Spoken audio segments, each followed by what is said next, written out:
Welcome everybody to AFSO 21 Radio. You're listening to the Weekend Wrap-Up.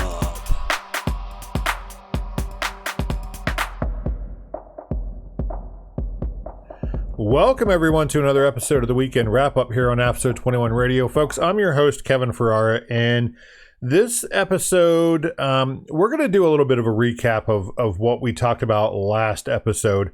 That being the Congressional hearing on PFAS and its impact on service members. Now, you know, in previous episode, you heard me talk about how I was bumped from that hearing. We're still trying to figure out why I was bumped from that. I have my suspicions, and that being because I called out certain Department of Defense personnel. You know, those that know me know I've got a loud mouth. I'm not going to go ahead and sit back quietly and let what the DoD is doing in terms of AFFF release, firefighting foam release, PFAS contamination. I'm not going to let them get away with it, and I'm going to hold them accountable. And I think what happened in my testimony, because I did submit that testimony, and you heard me read that verbatim last episode. If you haven't heard that episode, please go back, download it, watch it on YouTube. It's pretty good, if I say so myself. But it just calls out the DoD, in particular, Mr. Mark Corral. Mark Corral.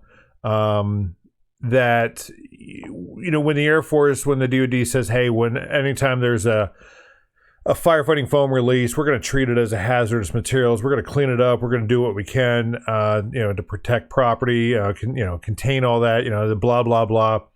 That didn't happen in Albuquerque, New Mexico. I provided that testimony. I provided photos of it.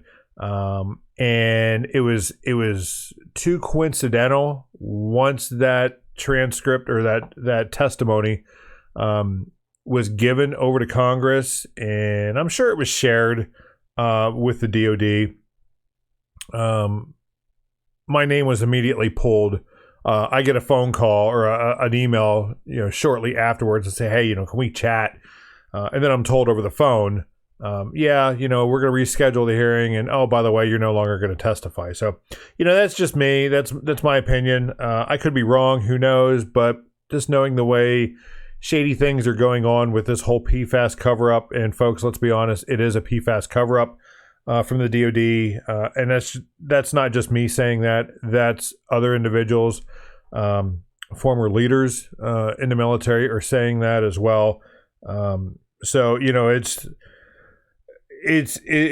just baffles me. So fortunately, the vacant spot that was created when I got bumped was filled with an individual. You're gonna hear me mention her name, and hopefully you've watched the hearing. If not, I'm gonna provide links to that so you can watch it, sort of get on track as to what we're talking about on this episode. But and I'll just say her name now, Dr. Jamie Dewitt.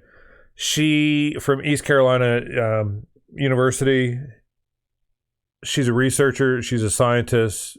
She's a genius when it comes to PFAS. I'm just going to say it. She's testified before Congress before on this. She knows what she's talking about. And, she basically echoed a lot of the concerns that I have, other veterans have, in her testimony on this hearing.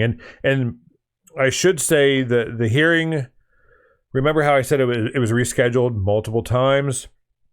Well, it finally did occur on March 25th. Started at 2 p.m. East Coast time, ended probably about 4, a little bit after 4. But yeah, she, I'm just going to say it. She rocked the testimony. She countered what the DoD was saying. She provided some eye-opening information, what has been done, what needs to be done. And we'll get to that here in this episode. But for those and you're going to see me look down at my notes. That's what I do here. Those watching on YouTube. The DoD panel, it consisted of 2 panels. You had the DoD side and then the Citizens Veterans Panel. So on the DoD side, the military side, you had Mr. Paul Kramer, Assistant Secretary of Defense for Sustainment Installations. He did a lot of the talking. Dr. Terry Rauch, Director of Medical Research and Development, he chimed in a little bit, not as much as he probably should have. And then Mr. Mark Carell, Deputy Assistant Secretary of the Air Force for Environmental Safety and Infrastructure, he chimed in a little bit. Again, not that much. And then Dr. Patricia Hastings, she is the Chief Consultant, Veterans Health Administration, Department of Veterans Affairs. She provided some comments, some testimony. And I'm just gonna come right out and say it. It was the way I perceived their testimony and their responses to the questioning. It's typical of the DoD. They didn't own it as they should have. They didn't really do a whole lot. It was pretty much the same story we hear over and over and over. And it's just it's funny because throughout the testimony, Representative Debbie Wasserman Schultz, she was grilling them. She wasn't going all out. It wasn't a cutthroat, questioning, but she did ask them some poignant questions that they simply danced around with. In my opinion, we've seen this in the past. They had their game plan coming in, what they were going to say, what they weren't going to say. They stuck to that. And at the end of the day, they didn't really put on a good defense, if you will, as to why they're stringing this PFAS remediation, prevention, whatever you want to call it, why they're really kicking the can down the road. Now, on the other side, they got to testify first. The DoD stepped up. They testified first. And then after the DoD was done, then the Citizens Veterans Panel, as I call it, because that's really who they're representing. We had Miss Erin Brockovich, environmental activist, consumer advocate, and president of Brockovich Research and Consulting. And then, like I said before, Dr. Jamie Dewitt. She's an associate professor at East Carolina University. And again, she is the one that replaced me when I got bumped off the panel originally. So both Ms. Brockovich, Dr. DeWitt, they rocked their testimony. Dr. DeWitt was more focused on the science, which I truly appreciate. If I had to have anybody, take my place, it would be Dr. DeWitt, because she had everything lined up. She read her testimony, but then after that, it was, she was firing off responses left and right without missing a beat because she knew what she had to go ahead and say. Whereas the DoD, it was more, let's look at our notes a little bit. And then, they had a canned statement almost for anything. And then Ms. Brockovich, she nailed it. She represented the veterans, the those that don't have a seat at the table, as I keep saying. We had a seat at the table when my name was up there, and then that chair got pulled out from under us, literally. And we didn't really have a voice. So Miss Brockovich stepped up, took it upon herself to talk about how she's been involved with all this, and she's a military mom, and so she knows the DoD, she knows the games that they're playing, she knows the impacts of PFAS and some other things, but she did. I hats off to her. She stepped up and said, hey, this is the concerns that veterans have, firefighters have, and it's time to start listening to them. So we appreciate that. So, I just have here, bottom line up front, those in the military, the bluff, you know what it is. In my opinion, the DoD, they failed to adequately present their case and defend the fact that they're not doing enough to prevent and remediate AFFF release and PFAS exposure. They come out with these policies, the Air Force that says, hey, we can't use AFFF unless it's for an emergency only. And if we do, it's going to be contained. Things are going to be cleaned up. we're going to be environmentally proactive and minded, environmentally and life safety. Well, I'm just going to come right out and say it, bullshit. Because I go back to the Albuquerque incident. The photos are out there.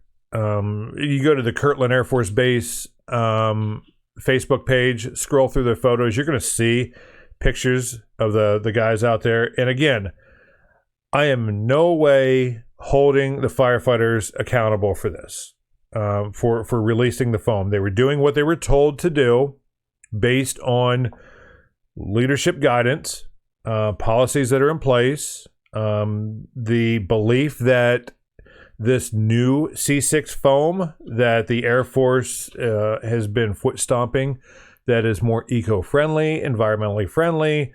The military is misleading firefighters and the public into believing a C6 foam is safer than a C8. Folks, it's not. It's a man-made foam. It still has PFAS chemicals in there.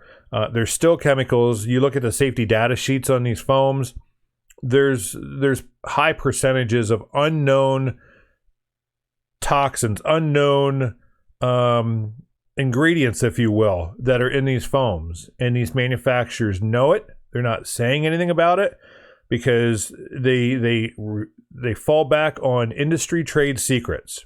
Oh, we can't tell you what's in our foam because then we lose the competitive, the competitiveness of marketing our products. So, we're just going to wrap everything up and say, oh, there's, and I'm just hypothetically throwing a number out there.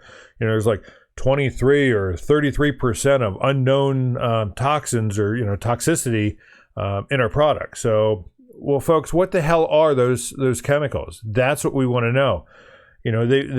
Manufacturers have admitted there's some PFAS chemicals in there, but what about the other crap that's in there in these products? You've heard me talk about high expansion foam. Here we had 2 incidents out in California where they did a hanger foam test, the fire suppression foam suppression system test. Firefighters entered the hangars, exposed themselves to the foam, and you had, God love this poor kid. Here you had a staff sergeant that was probably told to say what he said, that it's, that foam was just soap and water. It was similar to dish soap. How naive that kid is. And, I'm not faulting the kid. He's, hopefully that's what he was told and he didn't just take it upon himself, because it goes back to education. Get spun up on what PFAS is, what firefighting foam is. But, he was told, hey, and he said this in his statement, public statement, hey, this foam is just soap and water. It's similar to dish soap. It's perfectly safe. And folks, we know that's not true. We absolutely know that's not true. Just looking at the safety data sheets, I think that one in particular had 20+% of unknown toxins, toxic chemicals in the product. Again, what the hell are these chemicals? The Air Force has come back, and I've had Air Force Fire Emergency Service leaders tell me, those that are still around in these positions, they said, hey, we transitioned from a C8 foam to a C6 foam. The C6 foam doesn't have PFAS in it, but it's got a little bit of PFOA in it. Okay, well, that's the 2 that are most common. What about the 6 to 12 others? And some are even saying upwards of 25 other chemicals that are associated with firefighting foam. They're not talking about those. We're going to talk about blood testing here in a bit, but you look at what blood testing is being done, and there's right now, I call it the PFAS 6. It even says that on some of these blood tests, PFAS-6. There's 6 chemicals that they're testing for, or analytes, if you will. So it's not just about PFAS, PFOS, or PFOA, PFOA. It's about these other chemicals that are in there. And I should let you know, Dr. Dewitt, during her testimony, really surprised me, because for the longest time, past couple years here, for me, with doing research, we were under the assumption, there's about 4, maybe 5,000 chemicals, man-made chemicals in the PFAS family. Well, Dr. Dewitt dropped the hammer, dropped the ball, and said, hey, there's actually about 10,000 chemicals. So, folks, it gets worse and worse as we hear these experts, these researchers convey this information. The DOD is not saying a damn thing, folks. To my firefighters that are listening, they're not telling you the truth about firefighting foam, whether it be AFFF or high expansion foam, your turnout gear. Manufacturers aren't saying a damn thing. So you see the significance of this. Every day we're learning more and more. There's more chemicals. There's more health effects with this. Meanwhile, those that are in the know aren't telling us a damn thing. So, just going through, my notes here, you're probably going to see me or hear me go back and forth, because, this really has me fired up, this hearing. And then there was some great subsequent follow-ups in terms of some media coverage on this. And we'll get to that here in a second. So you got Mr. Kramer. He was pretty much the spokesperson, for the DOD. He sat in the middle. Those that were able to watch on YouTube, he sat in the middle. He was flanked by Mr. Carell and Mr. Roush. He stated the DOD, and I'm quoting here, the DOD has a long track record of addressing PFAS issues, end quote. Really? Really, Mr. Kramer? Because we haven't seen very much since the DOD was essentially forced to take action on this. And that came because of public pressure. The public got wind of it. Well, let's start on base.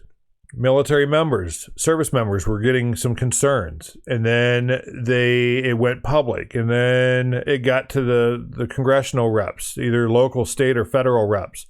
And then Congress gets involved, and then Congress is doing, congressional inquiries, and then we end up at a hearing, and people are testifying, and those that are in the military, that is the last thing you ever want to do, is testify before Congress in front of a microphone, because that's the oh shit moment, if you will. I had a great fire chief when we were deployed. That was his, one of the things he would say is that, we want to prevent testifying in front of Congress before a microphone because we didn't take action, because somebody got hurt and we could have prevented it. Well, folks, people are getting hurt. People are literally dying because the DOD, Representative Wasserman Schultz said this. They're poisoning, and you'll hear me say this a little bit here, in the podcast here. The DOD is literally poisoning service members and the community members, but they're not being held accountable. I mean, if you or I were to do this as regular civilians, we'd probably be going to jail. Who knows? But for some reason, there's this, inability to hold the DOD accountable. We're working to change that, folks. So, going back to what Mr. Kramer had said, in fact, it's breaking news right now. The other day, the Air Force came out and said they will not follow Michigan law during cleanup efforts at the former Wurtsmith Air Force Base in Escata, Michigan. How ballsy, how brazen is that with respect to the military, saying, okay, yeah, the state of Michigan has some laws, Escata's got some laws or legislation or ordinances, but we're not going to go ahead and follow those. What is going on, folks? I mean, how transparent, how concerned is the DOD, the Air Force? How concerned are they about their local community? Oh, they love the support. They love the taxpayer money that pours into them. They love taking that taxpayer money and paying six-figure federal contractors to go ahead and milk these contracts, but yet they won't follow laws, they won't follow ordinances, they won't follow recommendations made by the local communities or the state. Come on. Additionally, why hasn't the DoD properly addressed the 2.2 million parts per trillion of PFAS and PFOA in on-base groundwater contamination at Langley Air Force Base? You've heard me talk about this so many times. I was there from 2007 to 2017. Yeah, military folks, I flew under the radar there. Had some great leadership. I got bounced around different positions, so they kept me there. But anyhow, 10 years I was there. Not once did base leadership, Air Force leadership, DoD leadership, and anybody in the government provide any type of information that would have given us a heads up and says, hey, we did some testing. We found some high levels of PFAS. We're still evaluating it. However, these are some precautionary measures you may want to take, and then we'll go from there. Not a damn word was said, folks. It still hasn't been said. It's for those folks in that area, especially for the Langley Air Force Base firefighters, that listen to this. You really need to be concerned about the installation. Same thing right up the road, guys. Fort Eustis. It's all joint base Langley Eustis, but Fort Eustis has contamination as well. Not sure if base leadership up there had said anything. I've talked to a lot of firefighters, military, civilian, former, that just recently got out, and they're like, same thing. Base leadership hasn't said a word about, concerns with this. Local communities, as soon as something like this happens, they're sending out information. They're letting the residents know, be like, hey, heads up. I mean, you look at, my God, folks, we get a damn boil advisory when somebody works on your water lines. Okay, they do a repair on your water lines. They give you a boil water advisory. Say, oh yeah, for the next couple of days, make sure you boil your water or drink bottled water, blah, blah, blah.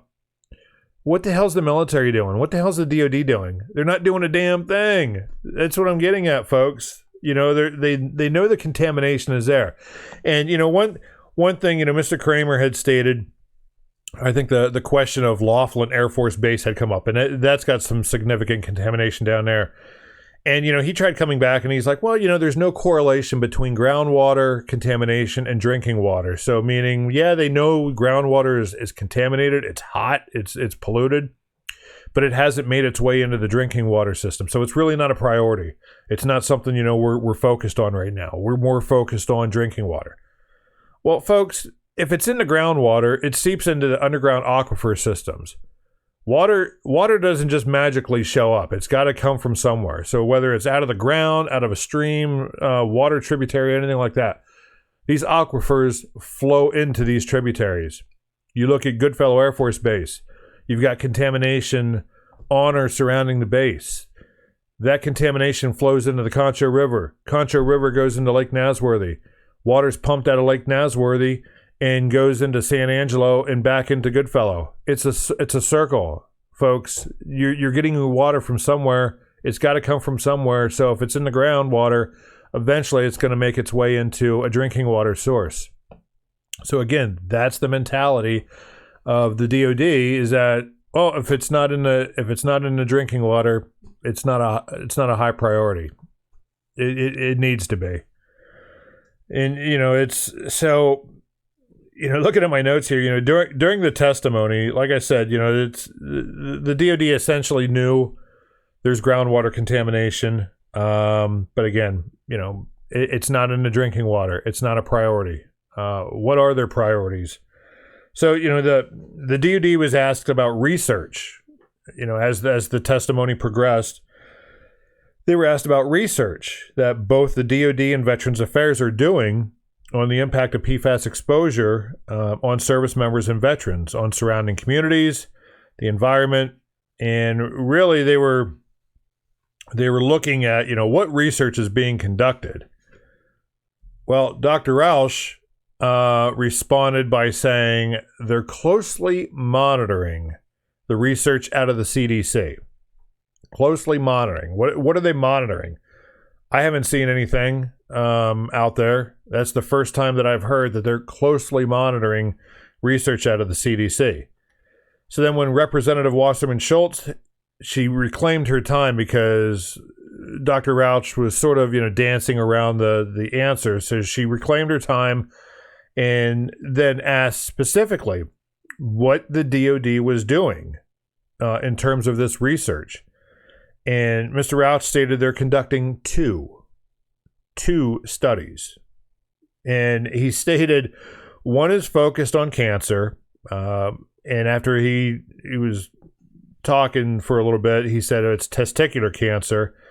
They've got some epidemiological studies, and then using what it sounded like was a DoD serum repository, and another using a database pertaining to African American women, not service members, but just African American women within a certain community. He didn't name which community it was.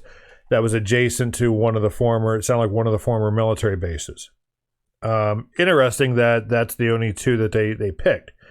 So Representative Wasserman Schultz, she responded by saying, 2 studies does not sound like much. That's a quote from her. She said, 2 studies does not sound like much, end quote. And then, capitalizing on the amount of funding the DoD receives, she was asking why more studies are not being conducted. Well, Dr. Rauch responded by stating that they're more focused on, quote, combat casualty care, battlefield trauma, things that are within the DoD mission. Okay, I get it. Those are studies that need to be done. Those are things that are happening. We appreciate that. But, while he was still trying to make excuses as to why the DoD is not conducting more testing, Representative Wasserman Schultz stated she thought it would be the DoD mission not to sicken your active duty military and to make sure they don't have long-term health problems, and that 2 studies does not seem like a real commitment to get to the bottom of this. It goes back to what I was saying before. The DoD is poisoning veterans, service members. So why would you not? And they know they are. They've been called out on it multiple times. So why not do these studies in terms of finding out, hey, we've done this. We own it. We're sorry. We're going to do some studies to find out the impacts on this. They're not doing that.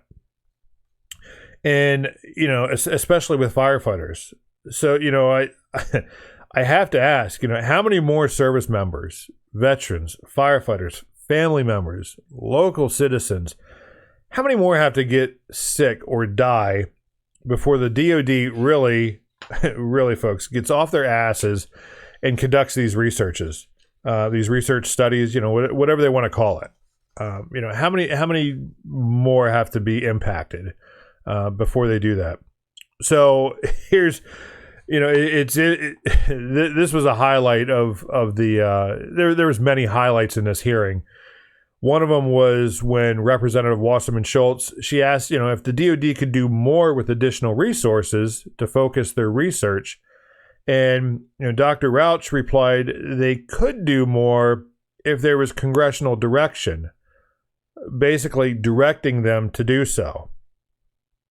Folks, seriously, the DoD has to be told to do their jobs. They have to be told to get off their asses to conduct their own research. What are these people that are in these leadership positions getting paid to do? So, I mean, it's absolutely crazy. The taxpayers are they're sending them massive amounts of money. The DoD is the largest funded branch, as Representative Wasserman Schultz said, in the executive branch. They receive the most funding. What are they doing with this money? Are they just pissing it away? It sounds like that, because they keep saying, oh, we have to do more research and study. Oh, we have to pay these federal contractors high money, these contracts to go ahead and do our jobs. And I get it. The military simply does not have the resources, the personnel, to go ahead and do these studies, which is why they contract this work out, these tasks. I get it. I was a federal contractor. I saw it happen. I know the process. But the fact that you have these federal contractors doing this continued salary program, the CSP, as some contractors I worked with were proud to go ahead and say that, we're in a CSP program. What the hell is that? Oh, continued salary program. What do you mean? And I was told, hey, if we get a 5-year contract, we're going to milk that 5-year contract. We could probably get it done in less time, but hey, if they're going to go ahead and pay us, yeah, let's go for it. That's what's going on, folks. You hear this research, this impact on PFAS on veterans, on service members, firefighters. It's just a kick the can down the road. Let's do a 5-year contract, give our results, and say, well, we need to do more study. We need to do more research. Oh, then we're going to get another 5-year contract. They're going to renew it. Come on. What are we doing? Meanwhile, I've got guys out there, guys and girls, firefighters, emergency responders, getting sick, dying. They're sending me emails, text, message, phone, blowing up my phone. Since this hearing, it's been crazy. And, they're like, it's what's going on with the government? Why are they taking so long? Well, that's why, folks. They keep kicking that can down the road. So, later on in the testimony, the DoD was asked about which installations have more priority in regards to remediation, and this was a good one. So, the DoD responded by stating they have yet to come up with a priority listing, because initial testing has not been completed at all former installations. How long does initial testing take? We've got other states that have done their entire state in less time than what the DoD is doing right now. Do they need more resources? They were asked, if Congress can help them provide more resources, more funding, could that speed things up? Well, most certainly it could. But again, make use of that money. Don't piss it away and say, well, we burned through that money. We need more money. We need more resources because we haven't quite finished what we're supposed to do. And they're saying testing may not be complete for a few more years. And, supposedly, this initial testing is to be complete by 2023. But folks, I'm willing to say that number is going to get pushed. They're gonna bust their suspense date on getting that task complete. They're going to come up with some sort of excuse. I'm just going to say it because of COVID. Couldn't travel, couldn't get out there. Is that legit? It may have a little bit of impact, but it doesn't impact somebody going out to a military installation, doing water samples, looking at the wells that were tapped to go ahead and pull contaminated water up. COVID's not going to stop you from doing that. COVID sure as hell doesn't stop our troops going down range, going to war, protecting America and its allies. Who's protecting the veterans on the home front here? Not the DoD right now. Not when it comes to PFAS contamination and exposure. So, going on, with the testimony, the DoD was asked about alternatives regarding AFFF, and this has been brought up several times. Last year's testimony, Maureen Sullivan, who was with the DoD, she's since retired. They were asked about alternatives. They said, hey, they're researching it, they're looking into it. And the DoD responded by saying they're currently looking at 6 fluorine-free foam manufacturers who are going through testing and evaluation phase right now.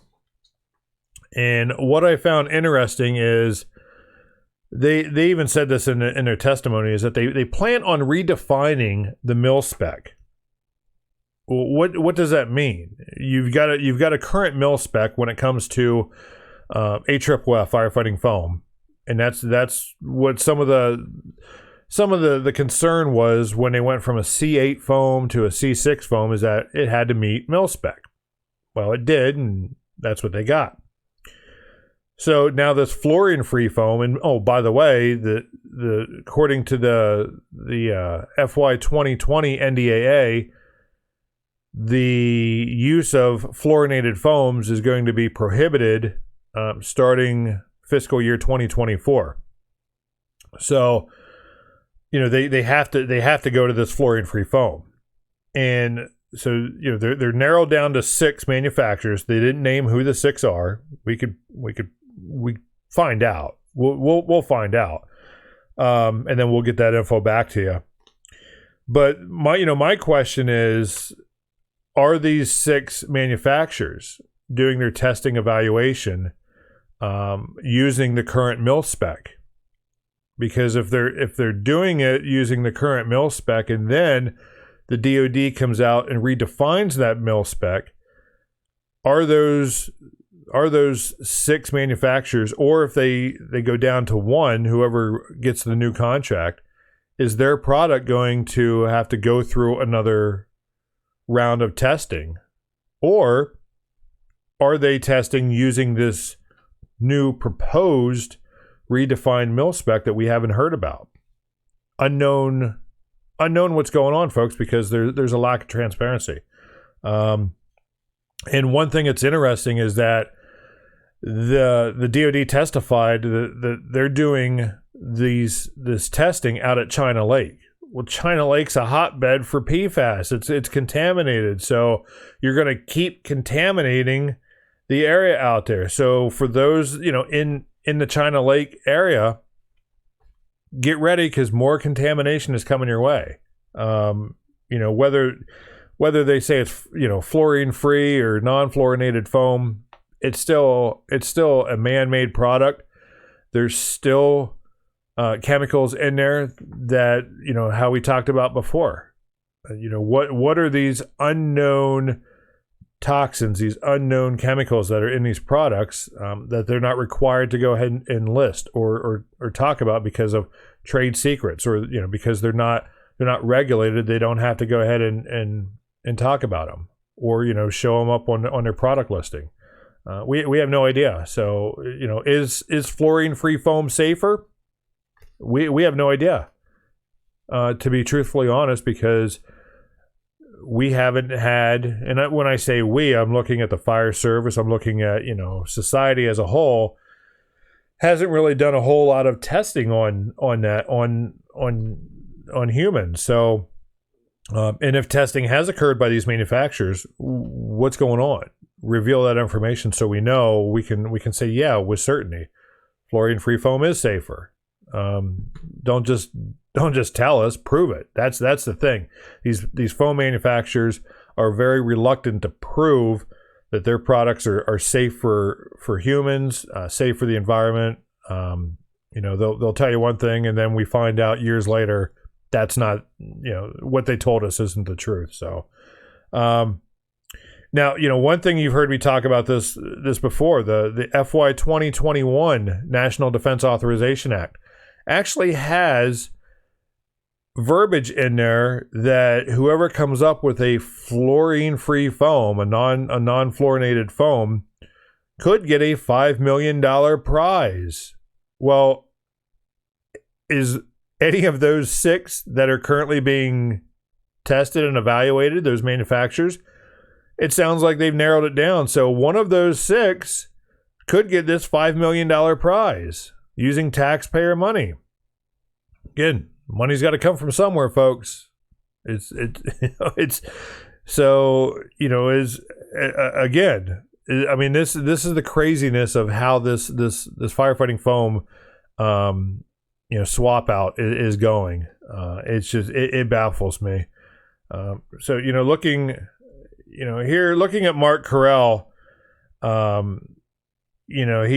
like I said, he spoke a little bit during the testimony, but again, when I mentioned before, why I think I was pulled from the hearing is because Mark Carell, he during an interview with a news agency, he had said, basically, hey, if there is an AFFF release, we're going to go ahead and consider it as hazardous materials.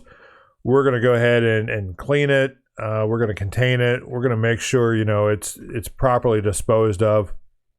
And I called him out in my testimony and said, what about the incident at Albuquerque? What about these other incidents that we haven't even heard of yet publicly that are ongoing?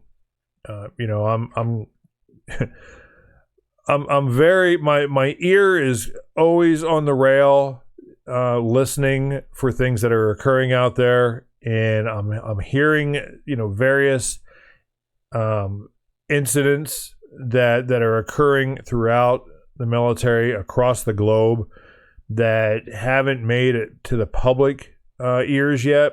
But those boots on the ground, they've got wind of it. They were either directly or indirectly involved in it. So I've got sources around the world. Let's just say that. Unnamed sources, I get information all the time, and it's like, whoa, what the hell is this? And then I dig, and then I dig, and then I dig a little bit deeper, and it's like, whoa, this has to be brought to someone's attention. And usually it's sent to Congress for a congressional inquiry. Commanders, military leaders hate congressional inquiries because they have to answer. They have to scramble and try to come up with an excuse or a defense as to why something happened. And oftentimes it results in egg on their face. So that's what I do, folks. I look for the truth. I'm not. I don't have a grudge against really anybody unless they're doing some shit that's just flat out stupid. If they know it's wrong but they still do it, you're damn right they're gonna get called out. If they're just uninformed, misinformed, misled, and they do it because leadership told them to do that. Otherwise, they're going to lose their job. They're going to, be reprimanded. I get it. But at the same time, folks, if you know something's wrong or if it's questionable, military guys, you know this, it can be considered an unlawful order. If it's going to, flat out endanger yourself, harm others, question it. If they're going to punish anybody for asking questions, what is going on at that point in our military? You have to ask questions, especially when it comes to safety. So, just to give you a heads up, folks, this podcast is probably going to go a little long. It's going to go past the hour because there is a lot of stuff. So this could turn into a lengthy podcast. So, what we're going to go ahead and do before we start getting into our more discussion, we're going to go ahead and take a quick break here. We're going to hear from our sponsor, Fire Department Coffee. So go grab a drink, go hit the restroom, and then we will come back and continue our conversation on the PFAS hearing. And we'll have a few other things before we wrap up the episode. So stay tuned right now for just a short message from our sponsor, Fire Department Coffee. Firefighters work long shifts. That's the nature of the job. If your station is like most, coffee is what keeps you going. That's why you should check out Fire Department Coffee. Veteran owned and run by firefighters, Fire Department Coffee offers a wide variety of delicious coffee, including their signature line of spirit-infused coffee, all roasted by hand and delivered right to your door. Even better, 10% of net proceeds from every sale goes to benefit wounded, ill, or injured firefighters and other first responders. And they've got a special deal for the Weekend Wrap-Up listeners. Enter discount code AFSO21, that's AFSO21 at checkout to get 10% off your next order at Fire Department Coffee. FireDepartmentCoffee.com. That's FireDePTCoffee.com. Okay, folks, we're back. And make sure you've got your Fire Department coffee. It is delicious. And again, the work that they're doing out there with their foundation to help firefighters, please, check them out. Help out our brothers, sisters, in the fire service, emergency services. Every little bit helps. So we appreciate what's going on over there at Fire Department Coffee. So Dr. Dewitt, make sure that I can get to here. There she is. If you're watching on YouTube. So Dr. Dewitt is the individual that replaced me during the testimony. And like I said, if there is anybody I could choose to take my spot, it would be Dr. Dewitt, because she is absolutely phenomenal. She is well versed. She articulated everything about PFAS, the hazards, concerns to Congress. It was awesome to watch and listen to. So again, if you haven't seen the testimony, we're going to have links to that. Be sure you take a look at that. So she responded to a few questions, one in particular about the historical timeline of PFAS.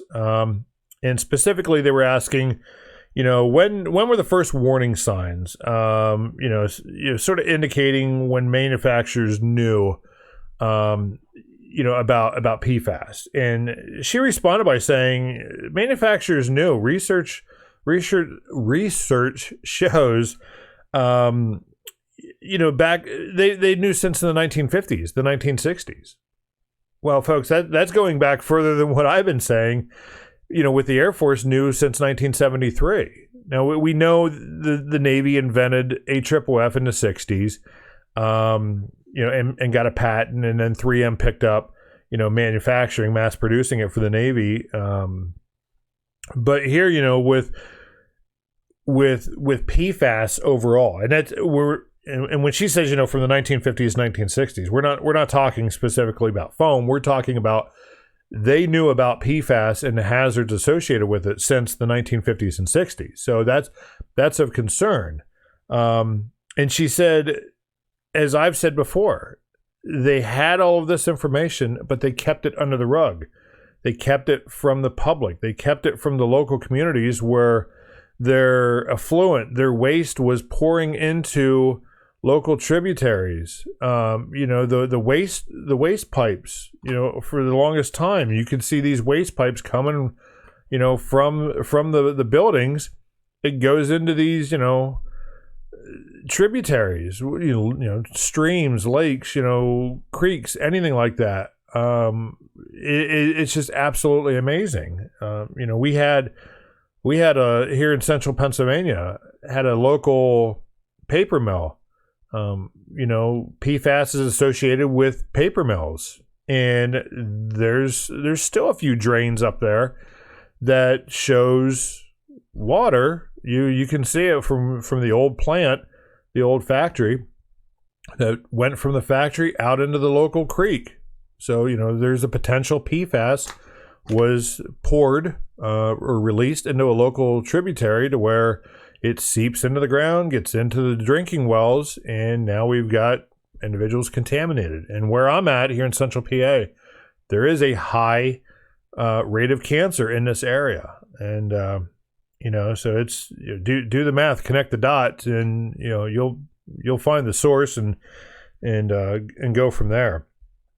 But, Dr. DeWitt stated during her testimony, you can't find what you're not looking for.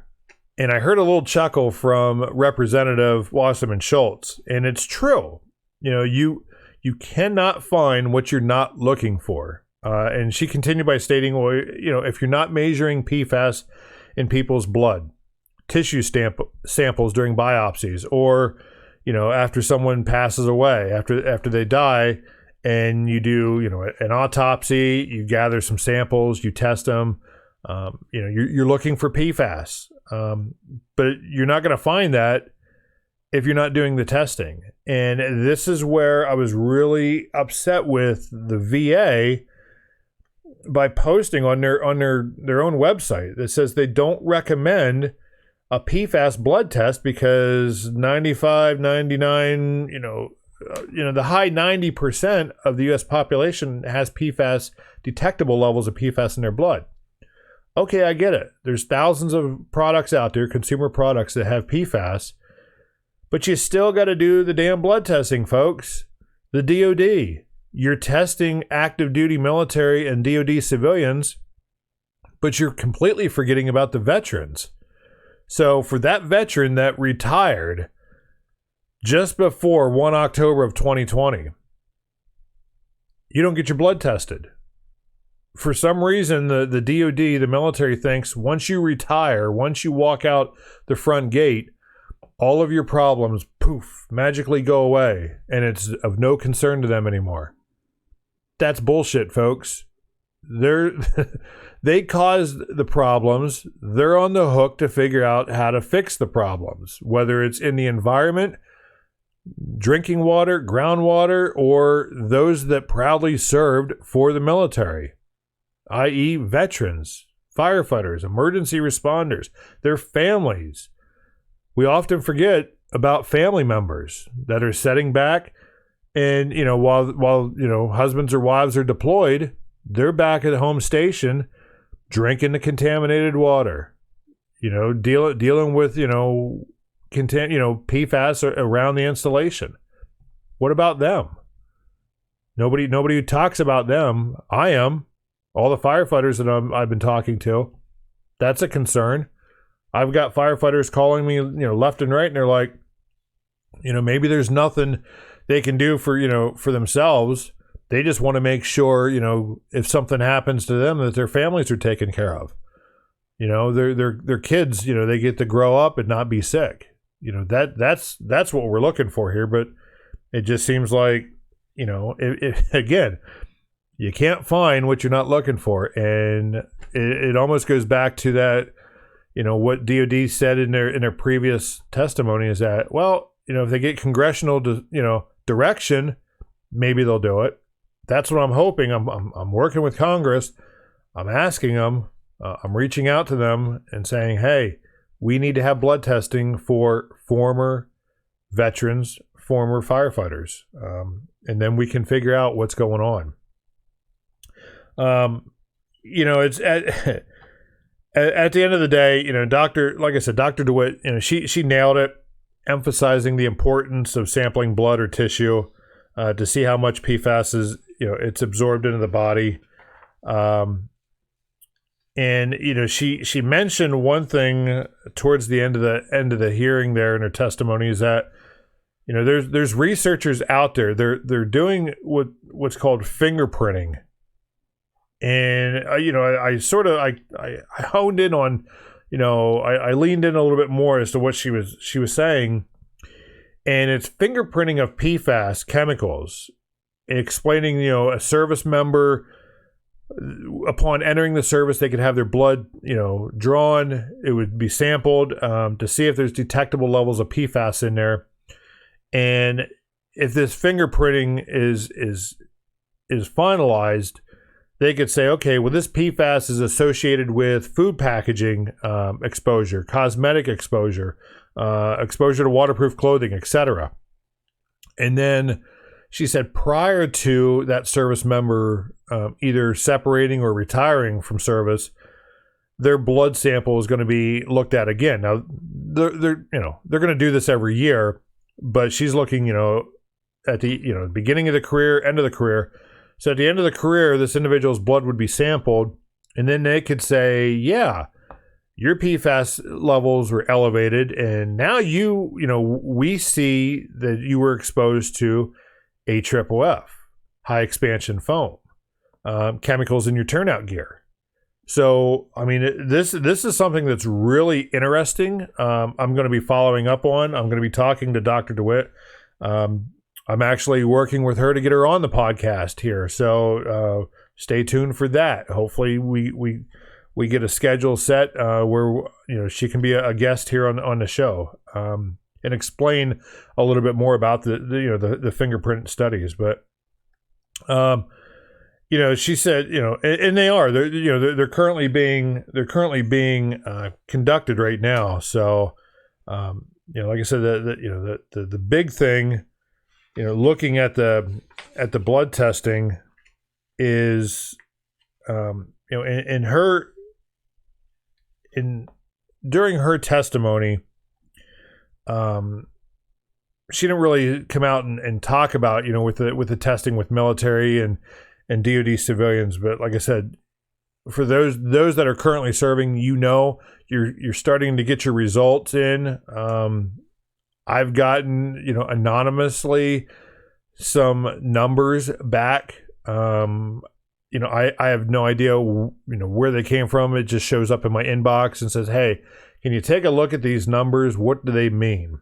And so, I go through them. I've had other individuals say, "Hey, who didn't provide me their results, but they said, hey, my doc said, my numbers are high, but they have no idea what they mean." And I'm like, yeah, you're not the only one, because the DoD essentially put the cart before the horse, folks.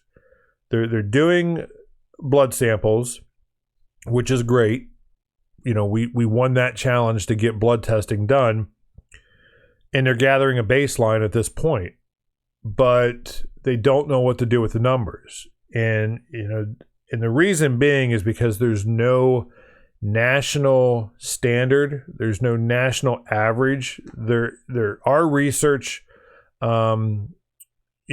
publications out there that says, hey, this, we believe the national average is this, or another research publication will say, oh no, we believe the national average is this. I took one from the Pennsylvania Department of Environmental Protection, a research that they did or referenced. It says, well, this is what the national average is. I used that number to go ahead and look at the numbers that I received from firefighters in regards to their PFAS results, and every result that I got is above that national average. I mean, some of these are high, but again, we don't know what those numbers actually mean. So that's why I'm going to be talking to Dr. Dewitt, try to get a little bit more information on that, reach out to some other scientists, other researchers, and be like, what do you think of this? Let's make heads or tails of this, because we gotta figure something out. Because if we're just going to sit back and wait for the DoD to come up with some numbers, I've got my theories as to what they're doing with this data, and the fact that there's no standardized low, normal, or high range. That's for another day to discuss that. But yeah, we have to do blood testing. We have to do it for all firefighters out there, for the firefighters that are listening, for the veterans. We have to do it for all veterans, because who knows what else PFAS is in that we haven't learned about yet. So,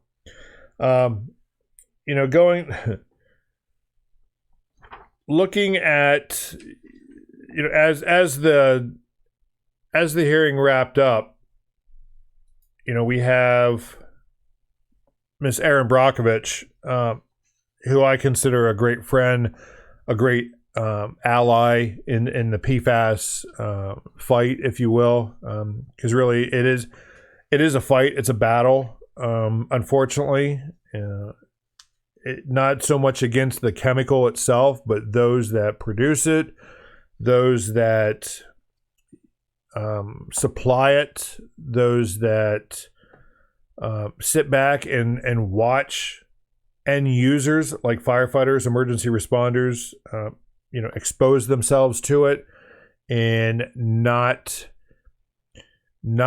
help with preventing exposure, remediation of pollution, and medical treatment. those that are sick, medical costs are off the chart. And it's tough. The VA, a lot of folks that I talk to, their claims are getting denied because there's it's tough with the VA because you got to prove, that service connected, and then the VA kicks it back and they're like, well, because 90% of all Americans have PFAS, so you almost got to prove it. So fortunately, doctors are getting on board with nexus letters, research. Researchers are signing their name to some nexus letters out there. So it's these industry experts in the medical field, the research field, that are helping veterans, get these claims approved and holding the DoD accountable. But Ms. Brockovich, I mean, her testimony focused, while Dr. Dewitt focused more on the science, Ms. Brockovich, she focused more on the veterans' concerns, family concerns, the lack of information, the lack of transparency, and the slow response from the DoD. Because again, this isn't something that is new in terms of PFAS contamination, cleanup, medical. It's been going on for several years now. So the DoD is very, very slow to do things. Those in the military, hurry up and wait, especially, deployment lines. Oh, we got to hurry up. And now you're going to sit there for a while.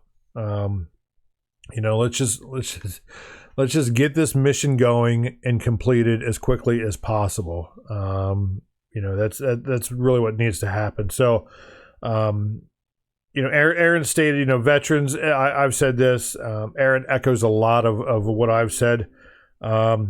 So, she stated veterans are unable to reach their representatives or communicate with them effectively to address their concerns regarding PFAS. And, like I said, I've said this before. I've encountered it with my own congressional rep here in Central PA.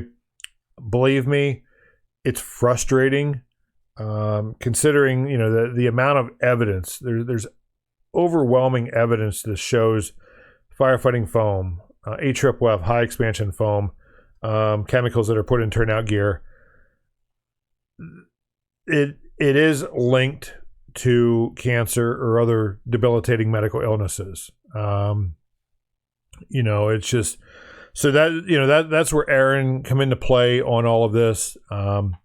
What's really great is that, after the hearing, Erin had published an article talking about, her testimony, and then she sort of focused on myself and the concerns that I'm echoing of veteran firefighters, military firefighters.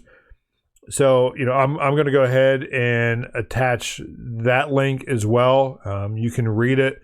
You can't comment on it unless you subscribe. So I encourage you, subscribe to her page so you can go ahead and comment, reach out to her. She's she'll have all the information out there. But yeah, she did a really great job. Overall, her and her team did a really great job on that article. And then Stars and Stripes, I had an interview with them the other day. They in turn interviewed some of my good friends out there, fellow firefighters. That article posted here the other day, and it sounds like they may republish it tomorrow. After the podcast, and we'll see. So if you've got those links, share them out to the world. Social media is awesome in doing that. It's a domino effect. The little bit that I've put out there already on the Weekend Wrap Up Facebook page, my personal page, the website. I mean, it's like a wildfire, folks. It is getting shared. It is getting talked about. I'm not saying firefighters are finally getting woke up on this, but it's getting more and more attention. The questions are coming. The not afraid to speak your mind is occurring, and that I can't thank you, all of you enough for that. Is, don't be afraid to speak up. You have legitimate concerns, you have legitimate questions about PFAS, firefighting foam, high expansion foam, turnout gear, all of that stuff. You have a right to ask, is this product going to harm me? And it is on the military. If they are supplying you with a product, with equipment that may or does contain PFAS, you bet your ass they are responsible for letting you know. That is their obligation to do so. And for their failure to stay silent on this, that's absurd. We're not, and I say we, as a retired veteran, we're not lab rats. We are not, lab animals. We are not test subjects. But for many of us, that's how we felt. That's how we feel. Is that it's almost like you sign that dotted line, and here we're going to inject you with this. We're going to succumb you to this, and we're going to study you without you knowing about it. And then that's just the perception a lot of folks feel. That's not how we treat those that volunteer to protect our nation, our allies, go to war for individuals that they don't even know. Like I said, I've said this to Erin, I've said this to Congress, I've said this to so many. We didn't ask to be sick. We just want to serve our country as firefighters, emergency responders, protect the innocent, protect lives, and go home at night, go home to our families, retire, live life, until we're old and gray, and go from there. But that's not happening for a lot of folks.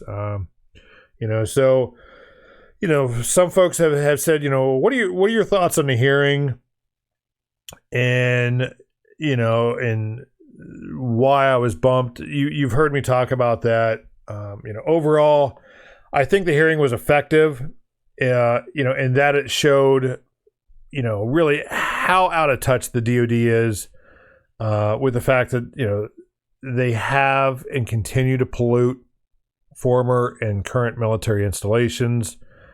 They refuse to accept responsibility. They're kicking that can down the road in hopes that the problem goes away. And like I said before, they don't see PFAS as the problem. They see the military members, either active, former, their families, those that are sick and injured due to PFAS contamination, pollution. They see them as the problem. And, I've said this myself, and it surprised me. I've had a few firefighters talk to me over this past week saying the exact same thing, is that they feel, one, they're being ignored, and that the DoD, the VA are just waiting for them to die, to go away, so they don't have to, approve these compensation, these disability claims, and they don't have to pay the families anything. It's almost like what Attorney Rob Ballot encountered with DuPont. The community. If you watch the movie Dark Waters, the community he represented, that was pretty much the same thing. Just keep kicking that. DuPont kept kicking that can down the road, avoiding the issue. People were dying left and right. And eventually, if something wasn't done, I think eventually that whole community, that town would have died off. And then we wouldn't have really heard anything about it. That's pretty, some may say, well, it's, pretty extreme. But that's what some companies out there do, is that, they don't address the problem. They pay people off. They try to get rid of the problem as best they can, as quietly as they can, and then move on. I'm not saying that's happening. It's happened with, other things in the past, with, various companies out there. Again, I'm not saying them, these foam manufacturers are doing that. But you have to think outside the box. It's like, what is going on? Why aren't these folks getting involved? Why aren't they just doing their fair share, doing what's, morally, ethically right? They make the pollution, they release the pollution. They sure as hell should be responsible for cleaning up the pollution and taking care of those that became sick because of that pollution at no fault of their own. Now, if somebody goes out and intentionally chugs, AFFF and gets sick, well, that's on that person. But for those, like firefighters, for so long, we were told it was just soap and water. I mean, if we get sick, injured, and God forbid, some of us have died because of that exposure. It's not our fault. We were told it was one thing, led to believe it, it's perfectly safe, and used it, in a manner that we were told to use it, and we became sick and injured or died.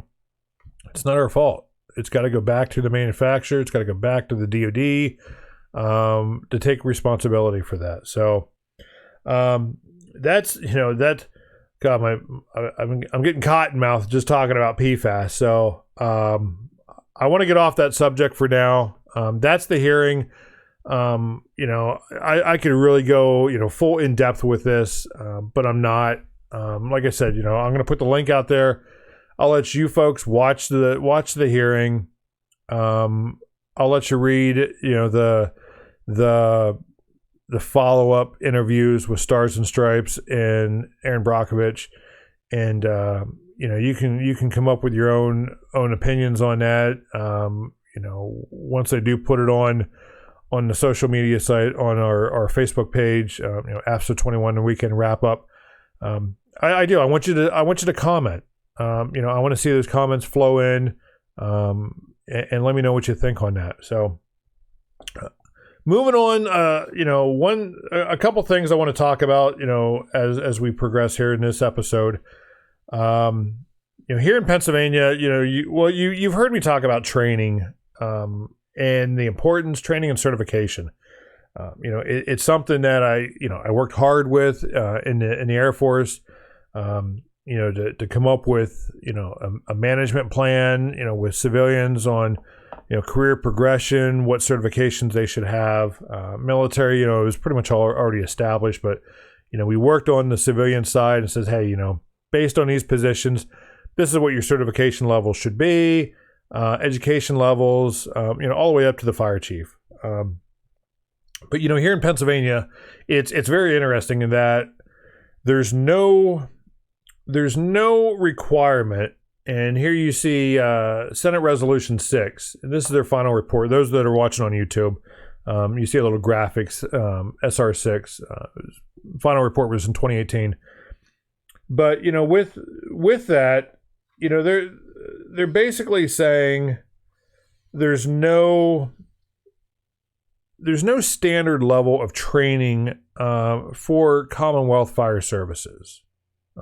Actually, there's 27 recommendations in there, and number 18, it's titled "Establish Definitions, Classifications, and Training Levels for Fire Service Providers." And even before I retired, I was really harping on this. I was really foot stomping the need to be certified, credentialed, prove, that you can do the job.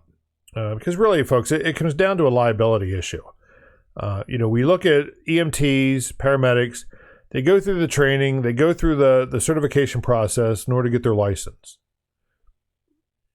not just any Joe Schmo out there can be an EMT, because of the liability issue. You got to go through a process.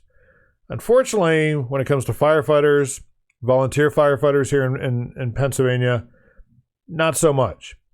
Anybody can join as a volunteer firefighter. I could pull somebody off the street today, say, hey, you want to be a firefighter? Yeah, okay, give me, X number of dues, and boom, boom, boom, you're a firefighter now.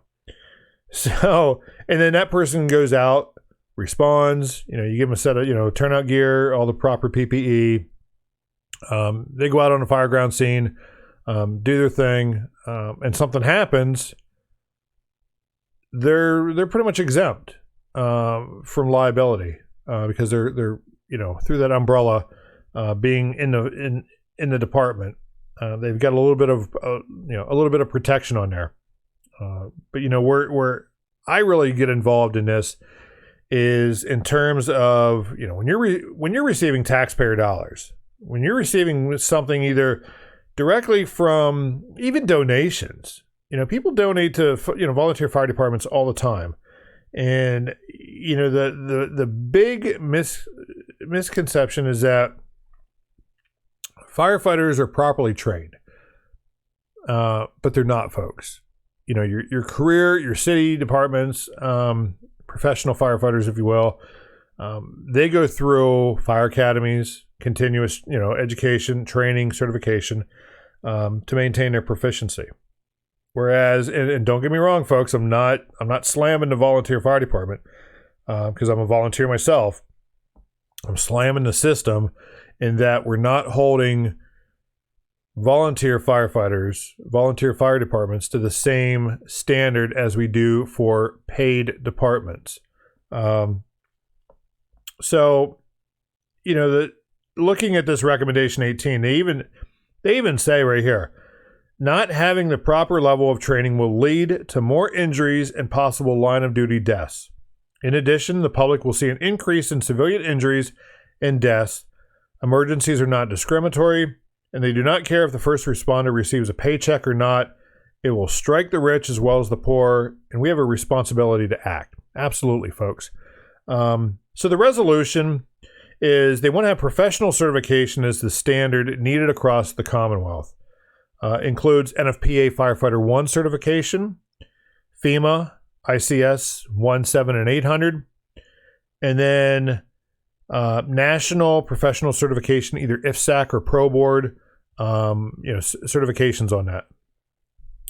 And that's the bare minimum. Of course, as you move up in rank, your training, your certification should be, it should align with whatever position you're in.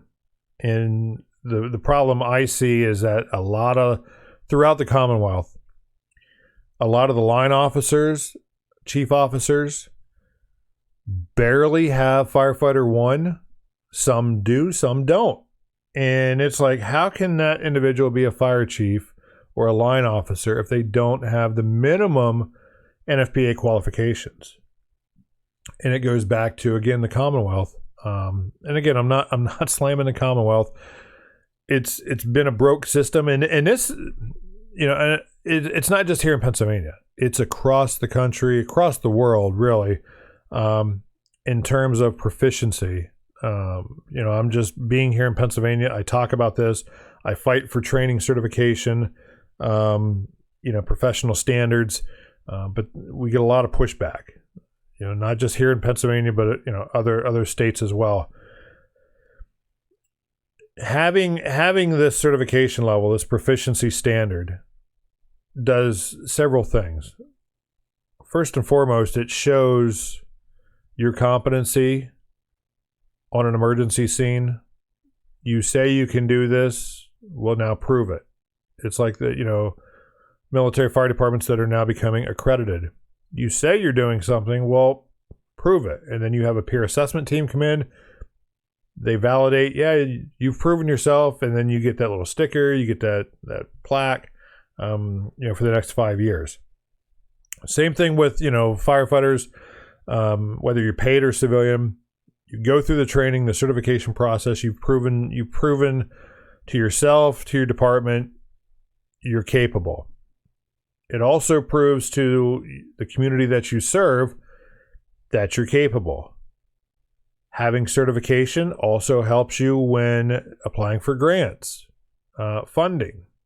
There's certain requirements that some of these grants and funding out there, you have to have X% of the department has to be this or that, or this person needs to do this or that. I could go on and on and on. I could pick this apart. I could sound like the bad guy, be like, well, you want to keep pushing for training and certification, but how volunteer fire departments, we don't have the time, we don't have the resources. Folks, I get it. But at the end of the day, if I'm a victim out there on a motor vehicle accident, my house is on fire, whatever it may be, if I'm on the receiving end of emergency services, when that truck rolls up, I see the personnel, the crew get off the truck. Instinctively, I'm thinking, these guys know what they're talking about. This crew's got their shit together. Oftentimes, we find out, maybe not so much, that their leadership positions are elected, that they're voted in based on a popularity, not capability. And don't get me wrong, there's some great individuals out there that don't have the certifications, that are street smart, know what they're talking about, but because of the time it takes to get these certifications and the fact that they're working, they simply weren't able to get it. I get that. I truly do. But at the end of the day, we really need to put it on paper that says, hey, Joe Fire Chief is credentialed, and here's the certifications. Another big push is, you heard me talk about there's no standard level of training. Well, they're not requiring NFPA standards, but if you go down through, look at this resolution, and it talks about, right there at the first one, resolution, NFPA Firefighter 1 certification. Well, if you're going to require NFPA Firefighter 1, why not adopt the NFPA standards? You don't have to adopt all of them, just adopt the ones that are applicable. A lot of departments don't do that because then they're held to a standard. And reminder, folks, NFPA standards are just that. They're not law. They're not enforceable unless the municipality, township, city, borough, whatever, writes it in that says they are enforceable. But you can't go, NFPA doesn't come out and say, well, you violated, 1001 or the life safety code. And, NFPA is not the cops. It's the authority having jurisdiction that can do that.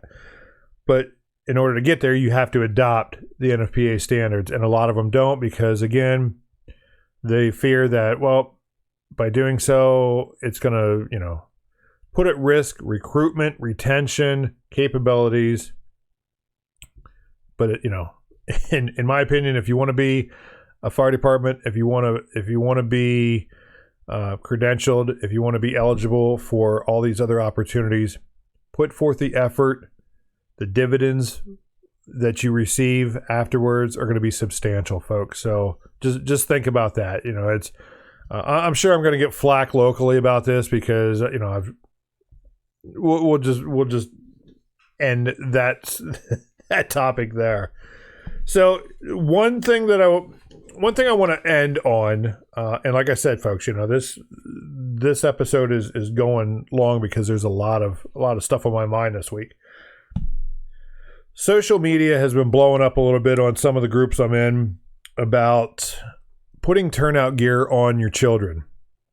And this goes back to the whole PFAS and cancer and medical illnesses. And what I say to these firefighters out there, I can appreciate, you want to capture those moments, those cherished moments. But putting on turnout gear, and we know even brand new turnout gear contains PFAS chemicals. There's some manufacturers out there that the outer shell is now PFAS free, but the inner liner still contains PFAS. And that's what's touching yourself, what's touching your kids. So there's a big misunderstanding that, well, I've washed my gear, I ran it through an extractor, I've gone and contracted a company to come in, or we send our gear out, they clean it and return it, and it looks all, it smells fresh, it looks brand new. You look at Dr. Graham Peasley's research on turnout gear, PFAS is in brand new gear and laundered gear. It doesn't matter. It even after several launderings of turnout gear, they found PFAS in the fabric, on or in the fabric. Turnout gear, it sheds. It creates dust through abrasion. That gets on the surface. You can't see it. It gets on your skin. It gets on your clothes. What I'm saying, folks, is that if you want to have your kids put on turnout gear, they sell kids turnout gear that does not have, well, at least I hope it does not have PFAS in it. It's not the actual fabrics, materials that are used in actual turnout gear, firefighter turnout gear. You got to get them a costume, whatever it is. I get the whole cherished moments, but why would you subject young kids to known carcinogens, even if it's for 5 minutes, 10 minutes, if it's the only time? We know for a fact through research that PFAS, a known carcinogen, affects the immunity system, especially in young children. So think about this, folks. When you put that bunker coat on your kid, it's on their skin. It gets on their shirt. They run around the house. You're bringing this turnout gear in the house. Again, you're not going to see this dust. You're not going to see PFAS, but it's there. So stop intentionally contaminating, exposing yourselves and your family to a known carcinogen. I mean, you've heard me say this before. I've had an individual that says, "Stop being a moron." I mean, it's absolutely crazy, and I appreciate the intent. Don't get me wrong. I love my volunteer firefighters. I love all the firefighters, emergency responders out there. I'm saying this as a fellow firefighter, as a friend, as a colleague, as a concerned individual in the fire emergency service consulting business. Don't subject yourself or others unnecessarily to PFAS, which is found in your turnout gear. There was discussions, how do I store it in my vehicle? Put it in a bin. Okay? When, take the bin out of your car, put your gear in it, seal the bin, put it in your car. Wipe down the bin before you put it in there. And then when you take your gear out, completely take the bin outside of the car. Keep the whole transfer of that gear to and from the bin outside the car. Because again, that dust, it's going to kick up. You're not going to see it. You're not going to smell it. You're not going to taste it. But it's there. It's microscopic. It's in the environment. Research has shown this. Dr. Graham Peasley, he's done some amazing work. It's out there. He's proven it, folks. You can't deny it. Now, going back to what some folks had said, it's only for 5 minutes. It's not going to cause cancer. How do you know that? You haven't been able to prove that. Research hasn't proved that yet.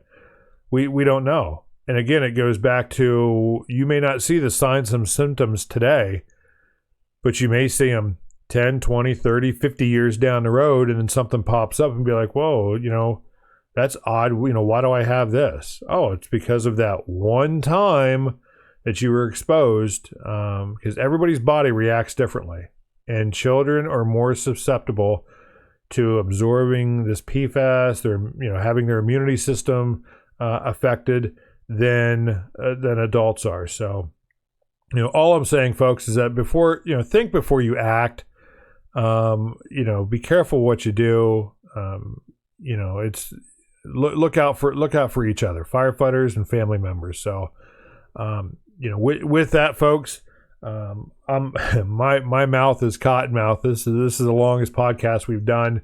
But again, there's a lot of information, a lot of things that were weighing on my mind that we really need to discuss in the fire service this week. So just to recap the hearing, I'm going to post those links.